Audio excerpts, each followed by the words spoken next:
Po puikaus sezono starto namų sporto halėje, kurioje parklupdytas Mindaugo Lukauskio Villerbanos vėl klubas, Kauno Žalgiris bandys nesustoti ir pratęsti savo pergalingai prasidėjusį žygį Eurolygos turnyre. Šį kartą jų varžovas ne bet kas, o gerai pažįstamas Sienos Montepaschi klubas.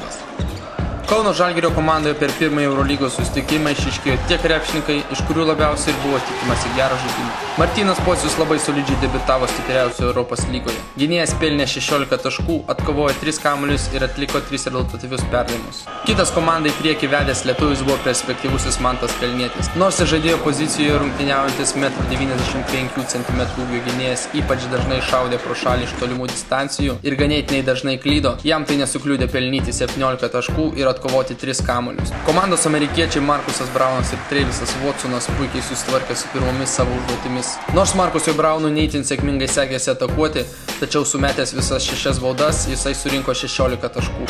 Komandos juodadarbis Travisas Watsonas neveltui turi vieno geriausiai kovojančio dėl kamuolių žaidėjo reputaciją Europoje. Puolėjas per 30 minučių sugriebė net 14 atšokusio kamuolių, kuriam pagal šį rodiklį pirmajame Eurolygos ture neprilygo niekas.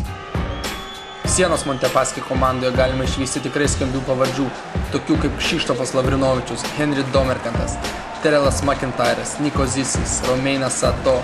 Pirmose sezono varžybos Sienos ekipai triuškinančią pergalę išvykoje prieš Zagrebo Ciboną vedė Kšištofas Lavrinovičius, naudingiausias mačo ir vienas naudingiausių žaidėjų pirmajame Eurolygos ture.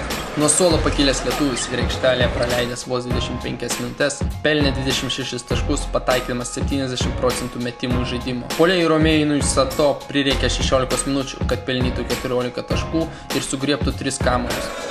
Mažasis Terelas McIntyras nors ir pelnė 6 taškus, tačiau atliko net 11 rezultatyvių perdavimų ir perėmė 7 kamuolius, taip privaišindamas savo komandos draugus kamuoliais puolime. Tiek Žalgiris, tiek Montepaschi pirmose savo Eurolygos varžybose demonstravo puikiai gynybą, atitinkami praleisdamos 45 ir 40 taškų. Tiek vienai, tiek kitai komandai nuo pat varžybų pradžios įsikibusiai agresyviai gynybą galime laukti atkaklios ir nervingos bei nerezultatyvios kovos. Visa rungtynių eiga priklausys nuo pirmųjų atliktų atakų, kurias leis atlikti ne tik priešininkų gynybą, bet ir kaip jas pateisins komandos treneriai. Sienos Montepaschi ir Kauno Žalgirio susitikimas šį ketvirtadienį 22 val. Tiesioginė transliacija iš Sienos.